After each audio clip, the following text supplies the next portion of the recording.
Hi again today, Jane Voneman-DuPerow, psychic and medium here. And today I'm going to be talking about what to do for your pet when it's hot out. When it's extremely hot out, I am the pet whisperer psychic today, and I got a nudge from Spirit telling me to be concerned about the animals. So they are feeling the effects of Mother Earth right now, cleaning itself out and being very hot. So I saw somebody walking their dog the other day, and they were standing at the street corner waiting for the traffic light to change, and it was extremely hot, and the dog kept going like this, lifting its paws up in the air. So I wanted to yell out the car window and tell the guy, "Hey, your dog's paws are hot." And I felt this sadness come in me that I couldn't, and I was helpless and couldn't help the animals. So we really have to be in tune with our pets. We really have to take it a step further and be a little psychic about our pets.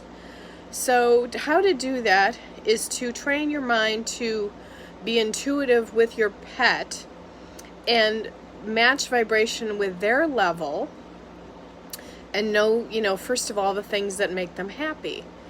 When you talk to them, their eyes or their ears perk up, and they show you signs that they're excited about something.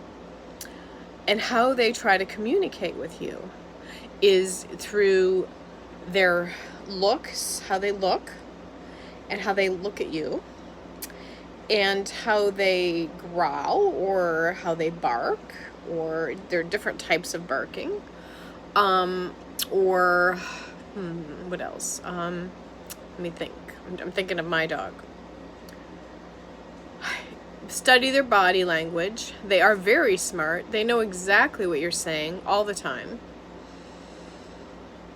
They are like a child, and what I've noticed for me is that if your pet has a little bit of something going on, you're going to immediately realize it and know.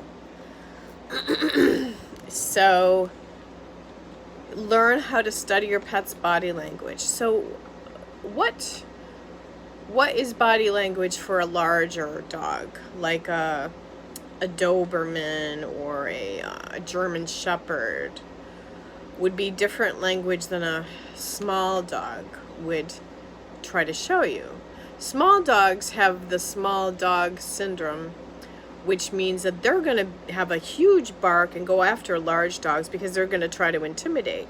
And the actual larger dogs get intimidated by the smaller dogs. And sometimes they'll scream like a mad banshee when they're barking, just to show that animal, hey, I'm boss. Because the smaller animals, like Chihuahuas and things of the tribe, used to protect the whole tribe in the Native American days, so they only had small dogs. People think that big dogs are the protectors, which they are too, but small dogs have a really pack of power, and they're not going to be as easily to go astray from you, so they're not called wanderlust dogs. When you purchase a dog, you want to look for wanderlust dogs, or if they're wanderlust, because then you know they're going to run away a lot, so you have to have a fenced-in yard. If you have a small dog, they're not going to want to go too far. They might try to want to run away one time, out by the street, but once you say no to them, they know, and they, give them a little pat on the butt or whatever. You tell them, and they will respond to that, and they will never leave the yard again. They will be very loyal. That is small breeds like Yorkshire Terriers, Jack Russell Terriers, Chihuahuas. They're more homebound dogs, and they're easy because they're less to feed and they're less to take up space on the bed too. So people that are small dog owners, they have less to take care of, to me too. They don't have all the hair, and they don't shed, and you don't find it all over your clothes, and they could knock you over if you're taking them for a walk, depending on if you're a small person or not. Like me, I'm 5'1", and I have a small dog, because if I try to pull a big dog, they could break a hip or something, possibly. when you're walking in the cold weather on ice or something. You know, you just never know. Their pull is very strong. So, but when you communicate with your pet whispering, with your psychic intuitive voice to your animal, and they know that you know how to communicate with them. I communicate by sign language to my dog. When I say I'm going somewhere, I go like this to her. I say like this with the hand. That means bye-bye. And then I'll say a word simple like car. You want to go in the car? Want to go in the car? Maya. Okay, see, and then you know if something's wrong with your dog because they hear you, and if they're looking the other way, that means something. Meaning something might be wrong with their ears. So if they have wax in their ears or something, you need to go take them somewhere to get checked out. Maya, I'm over here. Look at Mama.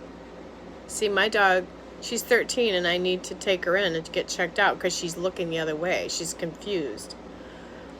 So when they get older, you'll start to notice small little changes and symptoms.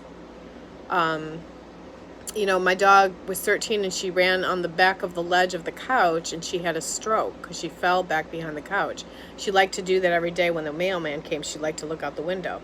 But after her stroke, I've noticed some different things in her, and then we gave her steroids, and again I've noticed some things. So I noticed some brain changes with my dog. She's a little disoriented from the steroids. So you want to be sure that they are, if they have toxins coming out of their eyes, you want to take them and get checked out, because if they have yellow or green mucus coming out of their eyes, that means that something could be going on. So you need to be a good mommy or daddy and take your dog in to get checked out. How dogs have a stroke is they can't walk anymore. They just fall flat on all fours. That's a stroke, and their paws go inwards like this. So they can't stand up. So their paws need to be like this, level. And, you know, so it takes time for a dog to rehabilitate after stroke. How do you let your dog live the longest life possible? Well, for me, as a psychic, I tap crystals on my dog. I rub castor oil on the bumps on her body. Not too much, though, just a little tiny bit. Like, say, if you see a tumor or something growing on your dog, then you definitely want to put some castor oil on there and tap with a crystal on there. Try natural healing first before you take her to the vet.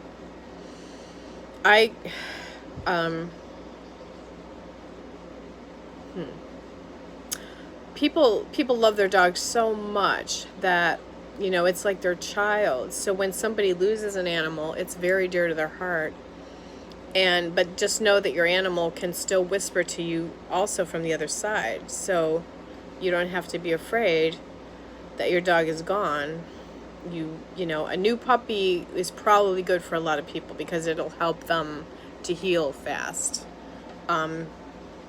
That's, you know, your dog shared a really, really good life with you for many years, and they unfortunately have a different time span than we do on the earth plane. So sometimes it's really sad when somebody's dog passes.